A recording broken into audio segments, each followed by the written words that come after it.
ચોક થી 20-25 કરોડ નો કેસ આવી ગયો હોત ને તો બૂસ મારીને કરોડપતિ થઈ જાઉં મારતો. મને તો અંદર થી ફફડાટ છે.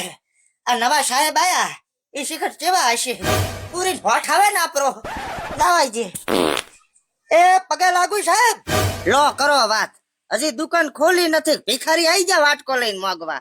શેની શાકભાજી ની ખોલી દુકાન? ના, વડાપાવ ની ખોલી છે. બહુ ના જોથી આવ્યો અહીંયા પાછો જાતો રહે ને કે હેન્ડ કાઉન્ટર માં લોબો કરી નાખીશ પાછો. અરે સાહેબ, હું તો કેસ લખાયો તો ને એની પૂછતાછ કરવા આવ્યો છું. હવે હું તારા બાએ કેસ નથી લખાયો. 18 વર્ષમાં એક કેસ આવેલો છે, ઈ 25 રૂપિયાનો. હા, હીરો કેસ મેં જ લખાયો છે સાહેબ.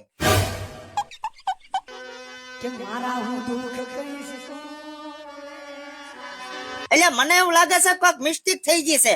અમારે સવો એમ કેતો હતો કે 25 રૂપિયાનો જેને કેસ લખાયો છે ને એ ફોર્ચ્યુનર લઈને આવે છે. સવો નહીં સાહેબ, વસો. વાહ વહુ નો વાહ. સમજી જો મારા બાપ. વાહ વહુ નો વાહ અને શેકણી નો સ. વાહ સો રેડી. હા, હવે રેડી. હવે બીજી બધી વાત જ આવા છે. અને તું તો કેતો તો કે આર્યો ફોર્ચ્યુનર લઈને આવે છે ને. આ ભિખારી કોણ છે સાહેબ? હવે ભિખારી તારો બા. બહુ ના બીજી વાર ભિખારી કીધો ને તો કૂપના માંથી નામ નીકળી જશે. કૂપના માંથી. હવે તારું મોઢું જ ભિખારી જેવું છે તો ભિખારી જ કે ને, કોઈ બિઝનેસમેન થોડો કે. જો સાહેબ, આ અમારી બેની પર્સનલ મેટર છે એટલે આમાં તમે વસે ના આવો. હવે પર્સનલ મેટર ની વહુ જે મેટર હોય ઈ કે, ખોટા મગજના ગાભા ના ફાડ. હવે સાહેબ, તમને હું શું વાત કરું, મારા 18 વર્ષ પહેલા 25 રૂપિયાની ચોરી થઈ ગઈ હતી. એટલે ભાઈ મારી વાત ભાઈ, 25 રૂપિયા હું તને આલી જો રેડી, અને ઈ મેટર ઉપર તું પથરો મેલી જે. ના સાહેબ, મારા તમારા 25 રૂપિયા નથી જોતા. મને ખાલી ચોર ગોતી આલો કે ચોર છે કોણ. ચોર ચોથી ગોતવો. સાહેબ, મારું કેવું માનો ને તો તમે ચાલશે, તારું કોઈ નથી માનવું હો. હારું છે, આબરૂ નથી ને કે આબરૂ ના તો ફોદા ઉડી જોત. જો ભાઈ, તમે મારી વાત સાંભળો.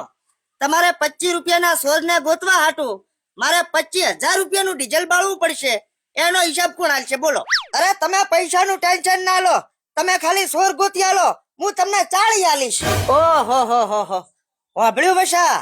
રિશ્વત એ હડકે ને 40,000 ની રિશ્વત આલવાની વાત કરે છે બોલો. 40,000 નહીં, 40 લાખ ની વાત કરું છું. વાત 25 રૂપિયાની નથી, વાત ચોરીની છે. વસા એક્શન તો લેવી પડશે હો આપણે.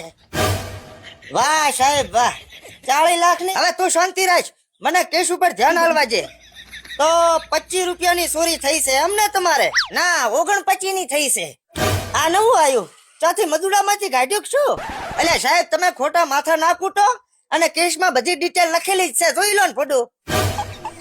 ચોર મળી જશે, તમે આરામથી ઘરે જો અને ઝાડાની ગોળીયા ગટીને હુઈ જાઓ. સાહેબ, તમારો ઓધા ભોડે ખૂબ ખૂબ આભાર. સાહેબ, એક વાત કહું? આયો કાકા, મોડું થાય હેરું. સાહેબ, તમારું મોઢું ઘોડ સોસા જેવું છે, બાકી તમે અંદરથી મને મસ્ત લાગ્યા હો. હે બસા, આણે વખણ કર્યા કે કલ વખણ? અરે સાહેબ, એણે શું કર્યું ખબર છે તમને? ઘીનું ડબલું બતાવ્યું અને પાડાનું ઝરણ પાઈને જાતો રહ્યો. હાલ 40 લાખમાં જન હાલ, 25 વાળો છોડ તો ગોતવો પડશે ગમે અહીંયાથી. હે સાહેબ, મને તો મારી હારી ઈ ખબર નથી પડતી કે તમે પોલીસમાં પાસ કઈ રીતે છે. હવે તારા બાએ 7.5 લાખ રૂપિયા આલ્યા. કોઈ કેતો નહીં, પેલા 40 લાખ આવે ને એમાંથી તને 7 રૂપિયા આલીશ. 40 લાખ માંથી ખાલી 7 રૂપિયા? આ તો કંજૂસ નો કાકો નીકળ્યો. Hello, inspector Hadke speaking. બરોબર છે, બરોબર છે. શું વાત કરો? ના હોય, લોકેશન નાખો હેડો. હા, શું થયું સાહેબ? અલ્યા ભેમાબાન શેરી મર્ડર થઈ ગયો છે. 18 વર્ષની નોકરીમાં પહેલી વાર મર્ડર ની વાત સાંભળી, મને તો મજા આવી ગઈ. હવે ફલકા કાઢ્યા વગર ઘા ગાડી કાઢ ને. વાહ સાહેબ વાહ, જિંદગીમાં મેં પહેલી વાર આવા સાહેબ જોયા છે જે મર્ડર નો ફોન આવતા ડાયરેક્ટ ગાડી કાઢવાનું કહેરા. હવે મર્ડર હાટું નથી કેતો, હું તો ઓલો 25 રૂપિયાનો છોડ છે ને એને ગોતવાની વાત કરું છું. તો પછી મર્ડર છું અહીંયા? હવે અહીંયા તો આરામથી જાય છે. મોણા મરી જોઈ તો થોડો કે પાછો આબાનો છે. અરે પણ સાહેબ, લાશ ગંધાઈ જાય છે. આ તો 40 લાખ માંથી 7 રૂપિયા તને આલવાના છે ને, એમાંથી 200 રૂપિયાનું સેન્ટ લઈ અને પસે જાય છે. ભડકે તો બૂસ મારું નો બાપ નીકળ્યો. વસા, તને હજી ખબર નથી કે આ ઇન્સ્પેક્ટર ની પોસ્ટ ઉપર કેટલો લોડ પડે છે. હા ઈ તો દેખાયું સાહેબ કેટલો લોડ પડે છે. પ્રમોશન તારું કોઈ દાડ નથી થવાનું તને કહી દઉં છું. હવે પ્રમોશન મળે કે ના મળે, 7.5 વર્ષનો પગાર બાકી છે ને ઈ મળી જાય ને તો મારે તો રંગના રાખ્યા. હવે પગારની વાત ના કરી, હું ખુદ 2 વર્ષથી બૂટ વગરનો રખડું છું. મારું ડ્રીમ છે કે મારે લેધરના બૂટ લેવા છે, પણ પેલો પગાર જ નથી થતો ને. સાહેબ હાસે હાસુ કેજો, તમને પોલીસ વાળા કોણે ભણાયા છે? તાર બાપે ભણાયો બહુ ના. ગાયો ગા એડુલો 25 વાળો કેસ સોલ્વ કરવાનો છે.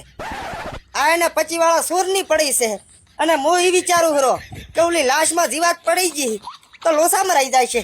મને તો ભાઈ ઉલટીયા થાય બળી.